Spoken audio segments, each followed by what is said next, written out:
This is Plant-Based Briefing, Wool Industry, Greenwashing, and Fast Fashion, an excerpt from Shear Destruction, Wool, Fashion, and the Biodiversity Crisis at biologicaldiversity.org. And I'm your host, Marian Erickson, and I was really surprised by some things I learned in this report. Anyway, I'm going to jump right into it because it's a bit longer than most. So now let's get to today's plant-based briefing. Wool Industry, Greenwashing, and Fast Fashion. An excerpt from Shear Destruction, Wool, Fashion, and the Biodiversity Crisis, a report by the Center for Biological Diversity and Collective Fashion Justice's CIRCUMFAUNA initiative at biologicaldiversity.org. In a 2017 study, 87% of consumers surveyed perceived wool as safe for the environment. In a similar study from the same year, wool was perceived by thousands of consumers in the United States, UK, India, Mexico, China, and Italy as the most sustainable fiber along with cotton. Despite the significant amount of chemical processing and environmental harms in wool production, the industry has thoroughly greenwashed its products by marketing them as natural and sustainable. Yet there are no U.S. or Australian regulations guaranteeing any environmental standards behind those labels.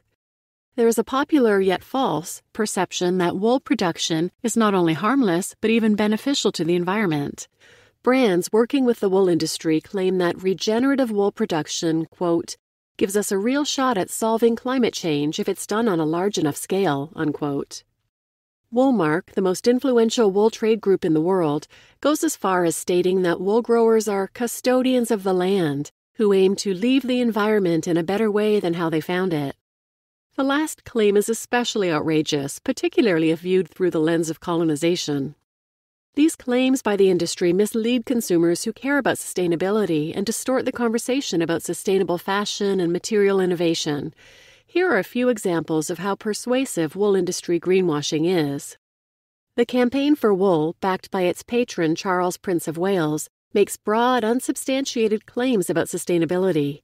In a 2014 speech for the campaign, the prince stated that wool is one of the most resilient, ecological, and sustainable natural fibers in the world.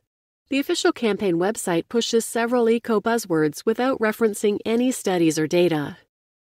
FiberShed, a North American organization with a mission to develop regional and regenerative fiber systems, has a special focus on wool producers. It has trademarked climate-beneficial wool, which claims that wool production can not only be harmless but can heal environmental damage. These types of wildly overstated claims about carbon sequestration have been widely debunked by research, including Oxford's Grazed and Confused, which cites over 300 sources. Rewilding would sequester more carbon than grazing systems like climate-beneficial wool and would allow for species threatened by sheep grazing to recover.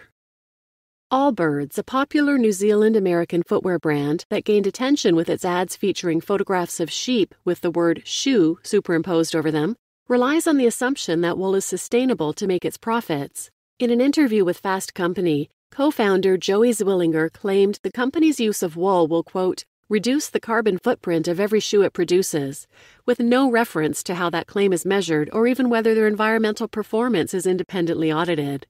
Allbirds says it uses only ZQ-certified merino wool, a standard by the New Zealand Merino Company, which claims that its wool growers stand for a more natural world, but does not address or measure climate impacts, biodiversity harm, or other related metrics.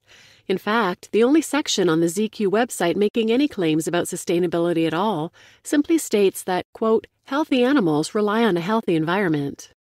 Finally, Allbirds claims that it uses 60% less energy compared to synthetic shoes, yet it fails to publicly provide the data behind that claim.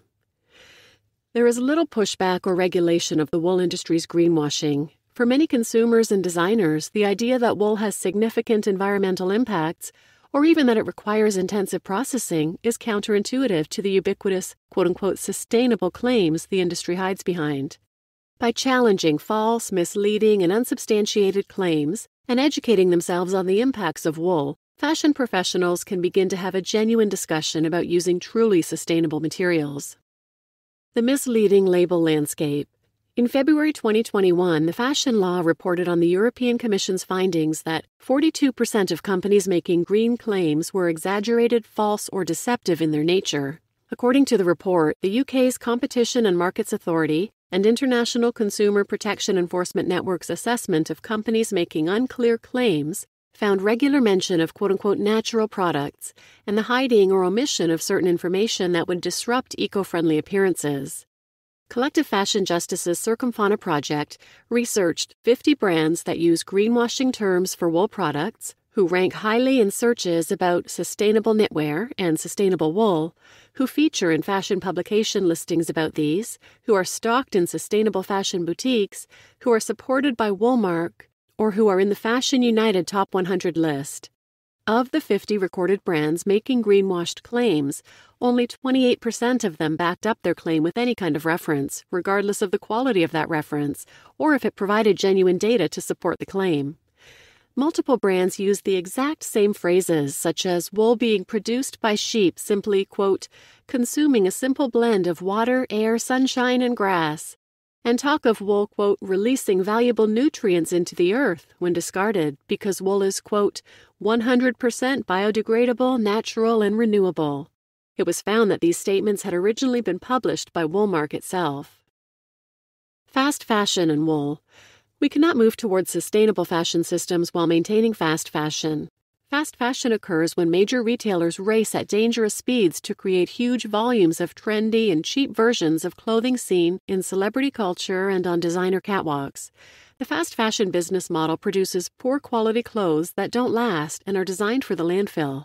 It is inherently unsustainable and unethical, also requiring the exploitation of workers in sweatshop conditions, the mass abuse of animals, and the intensive polluting of ecosystems, especially aquatic ecosystems. Newness is sought and manufactured at an accelerating rate. Following the weather, there used to be 4 fashion seasons. Now there are 52 micro-seasons. Global clothing production has doubled in the past 15 years, while on average, garments are being worn less and discarded faster. Across the globe, humanity consumes 400% more clothing than we did just 2 decades ago. To make matters worse, planned obsolescence is common in fast fashion, meaning clothes are designed to wear out or become unfashionable faster than ever. Consumers are throwing clothes in the trash at a rate of 92 million tons per year, expected to be 148 million tons by 2030, and brands are burning and destroying excess clothing rather than repurposing them. Worshipping newness and accumulating large, disposable wardrobes is a modern phenomenon enabled by the profit-driven fast fashion system. Inherent to the rise in fast fashion is the rise of cheap and plentiful synthetic textiles. These materials have significant impacts, especially due to their reliance on fossil fuels and microplastic pollution. According to Statista, in 2019, 107.5 million metric tons of textile fiber were produced across all categories. Synthetic fibers made up 73.5 million metric tons, while cellulose fibers made up 7 million metric tons. Synthetics constitute the majority of textiles manufactured at 68%, while wool represents 0.95%. Wool finds its way into a much larger portion of the fast fashion market than may be expected, given its decreasing production, as wool is increasingly not used by itself, so the percentage of textiles doesn't accurately reflect the amount of clothing produced by fast fashion brands. Brands today often produce synthetic knitwear blended with a small percentage of wool. Once that wool is blended with synthetic materials, it is no longer biodegradable. Fast fashion is also a response to people wanting to care less for their clothing. This is why we've seen the invention of superwashed wool, the chlorine-Hurscott process, which is coated in polyaminoamide plastic resin to allow for machine washing. It takes 220 metric tons of resin to treat 1,200 metric tons of wool, and this process also renders wool non-biodegradable. It's worth noting that the microplastics problem is not unique to synthetic raw materials, but all textiles. According to a 2020 study that compiled a global dataset from 916 seawater samples collected in 6 ocean basins, only 8% of oceanic plastics were synthetic polymers. The researchers concluded that many so-called synthetic plastic microfibers were actually cellulosic or animal fibers that had been dyed and visually misidentified as synthetic in the absence of a comprehensive chemical characterization. Similarly, a study from Plymouth University found almost 80% of microfibers in deep-sea sediments off Europe to be cellulosic, and one from the University of Nottingham that found 93.8% of 223 freshwater and airborne samples taken over the course of a year were natural textile fibers.